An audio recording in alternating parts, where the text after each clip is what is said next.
this Friday. I love him. Whatever our souls are made of, his and mine are the same. Experience the greatest love story of all time. Why did you leave me? Why did you betray your own heart? A film by Emerald Fennell. Heathcliff. Kathy. Margot Robbie, Jacob Elordi. Kiss me and let us both be damned. Wuthering Heights. Original songs by Charlie XCX. Only in theaters Friday. Experience it in IMAX. Rated R. Under 17. Not admitted without parent. Raise the rudders! Raise the sails! Raise the sails! Captain, an unidentified ship is approaching. Over. Roger.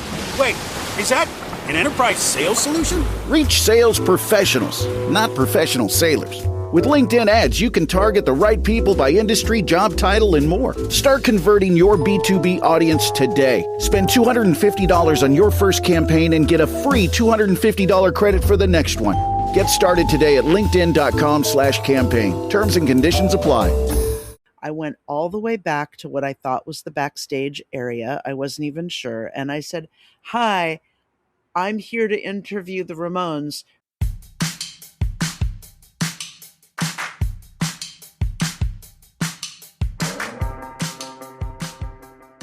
Hello, and welcome back to another new episode of Live Through That. I'm your host, Mike Hipple, and on this podcast, we dig a little deeper into the pivotal moments that shaped the lives of some of my favorite artists from the 80s and 90s. Today's guest is truly a force of nature. She's one of the founding members of L7, one of the most fearless, loud-as-hell bands to come out of the 90s, and a musician who helped carve space for women in music by doing things her own way. As the bassist of L7, she helped define the band's sound and presence during some of its most influential years. Beyond the music, she's an artist, an activist, and a cultural icon who never stopped pushing back against expectations. Apart from all of that, Jennifer is also known as a photographer, and that's where we'll start today's episode.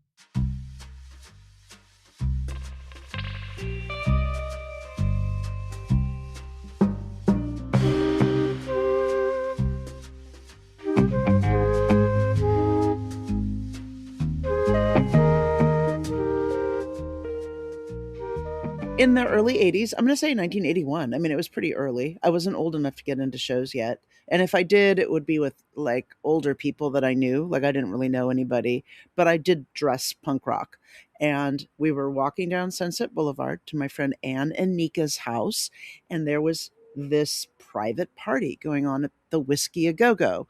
And I thought, oh, it's the Whiskey A Go-Go. That's famous and kind of crazy. And my friend Ann said, take this camera. Tell them you're a journalist, get in, go find this guy, tell them we're all outside. And I thought, interesting, they want me to do it. You know, these 17-year-old girls want this 14-year-old girl to go do this. So I went in, I went all the way back to what I thought was the backstage area. I wasn't even sure. And I said, "Hi, I'm here to interview the Ramones," which basically sounded like, because I didn't know who was what, or like what's a bodyguard, or what's a door protector, or who was what. And this guy kind of looked at me, didn't say anything, looked up and down, and said, "Okay, go upstairs." And he didn't say like, go to the right, I didn't know where I was going. So I meekly went upstairs and I went in, and at the very end of this hall, it's not set up like this now, but at the very end of the hall, it's a big backstage area with, I'm going to say like almost half the room were windows that went onto Sunset.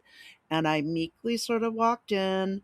Nobody was looking at me. And I sat down and just hugged the camera and just sat there until Dee Dee Ramone came up to me and he said, "Hey, my name's Dee Dee. Do you want to go smoke weed in the back?" And he kind of sat down, and I hadn't smoked. I was around smoking weed, but I wasn't that into it. And then right as he's sitting there looking at me, Joey walked up and goes, "Hey, do you want a slice of pizza?" And basically saved me, walked me to the pizza table, stood me in front of the pizza, and then walked away. And at that point, I was like, I got to get out of here. Were you interested in photography before this? No, this was the first time I was really introduced to a camera and a backstage and what that looks like and how you can actually get into backstages with cameras. Just hold a camera. I don't even know how it worked. Yeah, it was after that that really, what that really did was inspire me to go pick up a camera. I asked my dad about it. He gave me one of his old cameras. And then I started saying, hey, if I go to shows, can I shoot the show? And then he kind of let me go to shows. Did your dad kind of mentor you in photography? Yeah, a little bit. He showed me how to use the light meter, which is like built into these cameras to set, aperture and whatever else you're setting, shutter speed. Everyone back then was a photographer, I think. I think that he was kind of done with shooting. He had shot sort of through the 60s and was kind of done with it. It was already 80. This camera was elderly at that point. Jennifer continued photographing friends, bands, and the Los Angeles punk scene after that. These early images captured musicians, venues, fans, and everyday moments that defined Southern California's underground culture in the late 70s and early 80s. She's amassed thousands of negatives and shown some of the work in various galleries. Could we maybe see a photo memoir type of book in the future? I have thought about it, but I just don't feel that even if I went to a big publishing house and said, give me your best offer, that they would give me enough to be able to do it. And I know that sounds weird because $100,000, right? Like you should be able to do it. But I kind of did the budget, and like every time it like escalates to the next higher level in publishing, kind of the more expensive it is. So we'll see. Follow me on my Substack and I'll let you know. Next year, I'll let you know. But I doubt it'll be a photo book. Jennifer was not only documenting the scene around her, she started to play in bands, including an early band with Courtney Love. Courtney and I were friends since high school. We had met on a New Year's Eve in 1983, and we'd always talked about wanting to be in bands together. I was playing in a band called in Los Angeles, which was more, I never called it a band. It was more of a performance where we would go out and plug in into parking lots and play until the police told us we had to leave. So it was like the band was really about just keep playing until someone unplugs you, which was awesome. And Courtney said she really wanted to start a band. And I was like, okay, I'll move to San Francisco and that's what we'll do. And she was having the same conversation with Kat, who was from Portland. They knew each other in Portland. So we all finally got together in 1985 in San Francisco and recorded a 4 or 5 song demo and played some shows. And it was great. And then I had to leave. I had to leave that band. After that band broke up, Jennifer returned to Los Angeles and began the ride with L7. L7 formed in 85. I was up in San Francisco playing with Courtney and Kat and Tippy. And, we were having some problems. I think that some of Kat really knew what needed to happen, but Courtney did not. She's just very difficult. And Kat and I were sad, but I had to leave and Kat left. They stayed and did a little bit. They renamed, the band was called Sugar Babylon, and they renamed the band to Pagan Babies and got some other folks. And I don't even know if they played shows, but they did photos and they look great and they're great people. And Janice Taka, who replaced me in Sugar Babylon, later Pagan Babies, later replaced me in L7 in 98 or 99, something like that. Yeah. So it's all one family, just one family. The single Pretend We're Dead was released in 1992 on the album Bricks Are Heavy. It was kind of a big hit. Was the success of that song a pivotal moment? Interesting. I thought it was going to be bigger than it was going to be. I thought that we were going to be on Slash Records. This is prior to Nirvana getting successful. And I thought we were going to go along the same lines as, say, Faith No More, who are one of our co-bands on that label. And yeah, the whole thing was interesting. And it happened so fast, it's actually really hard to analyze it, to even say, what were we feeling? Because we were out there touring every single day that entire year. The year before, 1992, 1993, just constant, over 900 shows or something.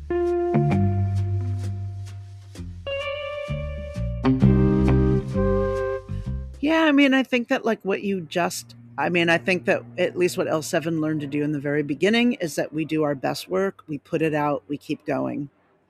and try not to get too married. We got to tour a lot, and I think that was one of the goals. So that was great. Jennifer left the band in 1996. What's the story behind that? Sure, that was in 96, and I had a series of strange, disappointing things happening in my life.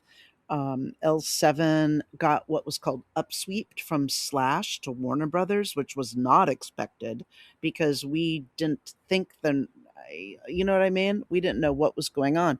We thought that we'd be on Slash and they would be funded by Warner Brothers and we'd kind of get that money to go do sort of major label stuff. But they brought us right on at Pretend We're Dead, which was the second single of Bricks Are Heavy. The first was Everglade. And yeah, it was just really super interesting the whole time. I should write a book, I guess. I don't know what I'd write about. Why did she decide to leave? I'd been in the band 10 years and lost my father. Our really good friend Umbar died on our tour bus. There were some other losses that happened at the same time, and it just seemed like I knew we were going to get dropped on that record, and it just seemed like time for me.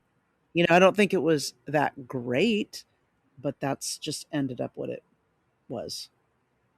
After she left L7, Jennifer went on to play in two other bands, Other Star People and The Shocker. I kind of got signed immediately out of L7 to A&M Records with the Other Star People. That was my second band. Awesome band. And not second band, but you know what I'm saying, like touring recording band. And we recorded a record with Roy Thomas Baker, who is the producer of Queen and Journey and The Cars and Devo and tons of bands from the 70s, and made a great record called Diamonds in the Belly of the Dog, which you could buy on Bandcamp. Into the Soccer in, I think Other Star People came out in 99, and we toured through 01. Took a year break, put the Shocker together. So, I mean, is it really a break? I don't know. In 2011, Jennifer was diagnosed with cancer. But in 2011, I did get diagnosed with cancer, thyroid cancer, and had to get my thyroid completely removed and go through all of the radiation, which I ended up not doing. And yeah, it almost took 2 full years in order to recover. It was kind of crazy because they say it's the good cancer. And you're like, okay, well, whatever. And then it literally was very, I don't know, I thought it was really challenging. Might just be me. They actually gave me a choice at the very end to not do radiation and try doing, so you're given Synthroid, which is the hormone, or Synthroid's the brand name. I can't remember what the chemical's called, but just a higher level of it to repress the cancer. And I have 10 years. And no reoccurrences. So considering that's the best you can look for at this point, like successful cancer recovery. So what's next? Yeah, I think I'm going to pull something together for 2026 by the end of January. So it'll be in my newsletter on Substack.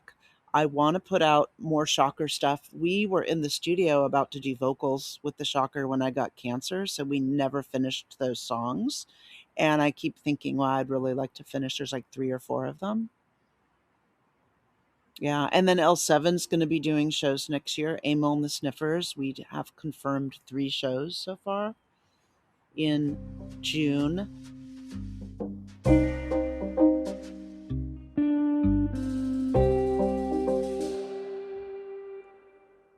And that's it for this week's episode. Many thanks to Jennifer for chatting with me. I'll post links to her website and her Substack in the show notes so that you can keep on top of her upcoming shows and releases. Also, there was no good place to put this in this episode, but I have to mention that Jennifer is also the creative director for the now online-only Weekly World News. I'm sure you remember seeing their headlines featuring Bat Boy, aliens, and Bigfoot in the supermarket back in the day. It still exists online today, so go check that out as well. And as always, a quick reminder that you can buy my book on 80s musicians and where they are today, 80s Redux, and its sequel, Live Through That on 90s Artist, wherever you buy your books. And if you like this show, please leave a review where you're listening. It always helps others find us. And of course, subscribe so that you won't miss an episode. Thanks for listening.